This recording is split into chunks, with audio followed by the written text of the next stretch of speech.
मसीह यीशु में खुदा के प्यारो,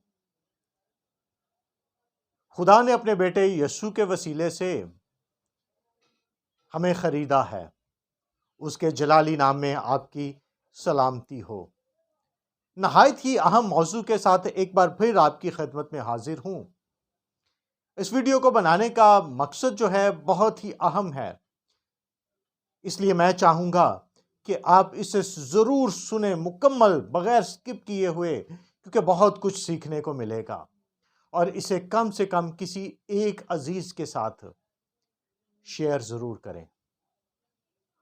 हम जब बात करते हैं कलाम मुकद्दस की तिलावत की, तो जब हवाला जात बताए जाते हैं तो बहुत से हम जैसे नादान लोग नए अहदनामा की किताब को पुराने में और पुराने को नए में ढूंढते हैं, और जब तक ढूंढते हैं तब तक तिलावत मुकम्मल हो जाती है।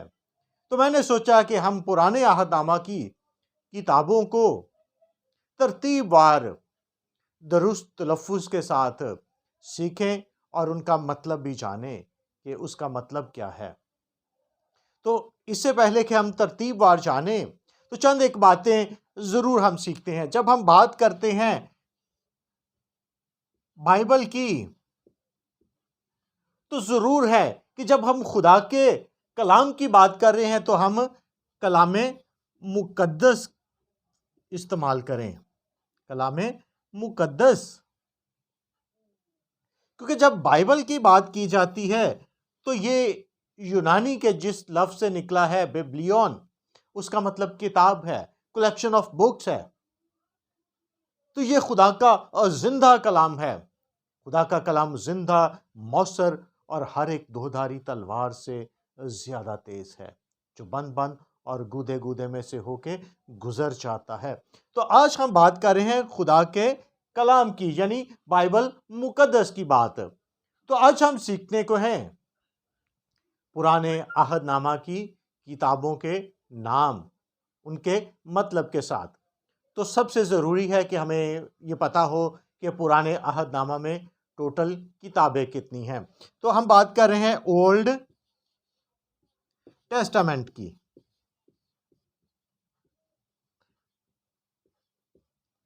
तो ये 3 है और ये 9 है। टेस्टामेंट 9 डिजिट्स हैं। तो टोटल 39 पुराने अहदनामा की कुतुब हैं। तो इनको हम 3 पर डिवाइड करते हैं, तो ये 13 किताबें एक वीडियो में हम शेयर करेंगे। तो चले हम इस सिलसिले को शुरू करते हैं और बरकत पाते हैं। नंबर 1 है पैदाइश, नंबर 2 खरूज, नंबर 3 अहबार, नंबर 4 गिनती, और नंबर 5, ये बहुत ही अहम नाम है जिसे गलत इस्तेमाल किया जाता है। तो अभी हम बात करते हैं पैदाइश की। पैदाइश का मतलब है आगाज, शुरुआत, तख्लीक, जिसमें इस दुनिया की तख्लीक का काम हुआ है। दूसरी किताब खरूज की किताब है। इसका मतलब है गुजरना, मुंतकिल होना या हिजरत करना, एक जगह से दूसरी जगह चले जाना। बनी इसराइल का मिस्र की गुलामी से गुजर जाना, निकल जाना, हिजरत कर जाना। और नंबर 4 है अहबार, नंबर 3 अहबार, इसका मतलब है बुलाहट।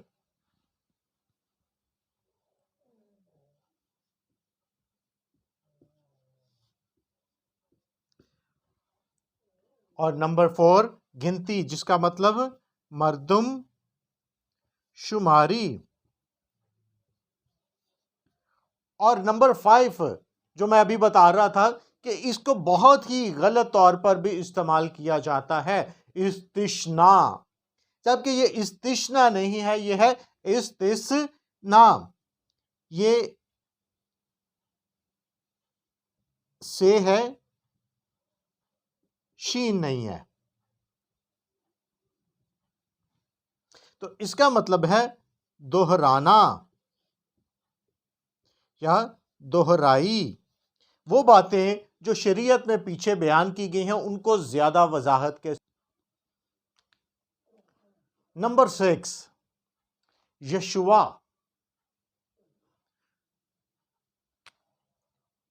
अगर हम गिनती की किताब 13वीं बाब की 26वीं आयत को देखें तो वहां पर बुजुर्ग मूसा ने नून के बेटे होसिया का नाम यशुआ रखा था।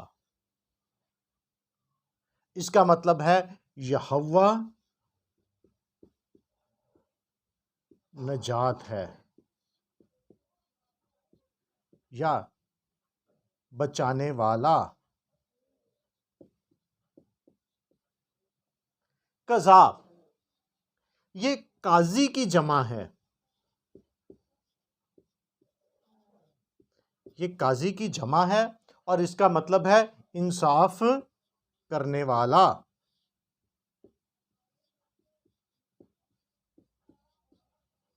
और नंबर 8, बहुत खूबसूरत किताब है जिसमें ख़वातीन की मोहब्बत का जिक्र है, सास और बहू की मोहब्बत का जिक्र मिलता है, जो आमतौर पर माशरे में बहुत ही कम तौर पर देखा जाता है। और मैं अक्सर कहता हूँ, क्योंकि हम अपने माशरे में ये सुनते और देखते आए हैं कि जहाँ पर कहा जाता है कि सास कभी माँ नहीं बनती और बहू कभी बेटी नहीं बनती। मैंने इस पे एक वीडियो बनाई थी, उसका लिंक भी इस डिस्क्रिप्शन में ज़रूर शेयर करूँगा। अब सास बनेगी माँ, तब बहू बनेगी बेटी। तो इसका मतलब है खूबसूरत। तो बहुत खूबसूरत किताब है, आप इसको ज़रूर पढ़ें और बरकत पाएं। और नंबर 9 और 10 ये एक ही है। इसको हम पढ़ेंगे शमूएल की पहली किताब, शमूएल की दूसरी किताब। ये तो इसका मतलब है खुदा से मांगा। आप जानते हैं कि शमूएल काजी की माँ हन्ना ने खुदा से मांगा था और खुदा के हुजूर दुआ की और खुदा ने बेटा बख्शा। तो इसका भी मतलब वही है। तो इसका हम ये कहेंगे शमूएल की दूसरी किताब। तो अब हम आगे बढ़ते हैं।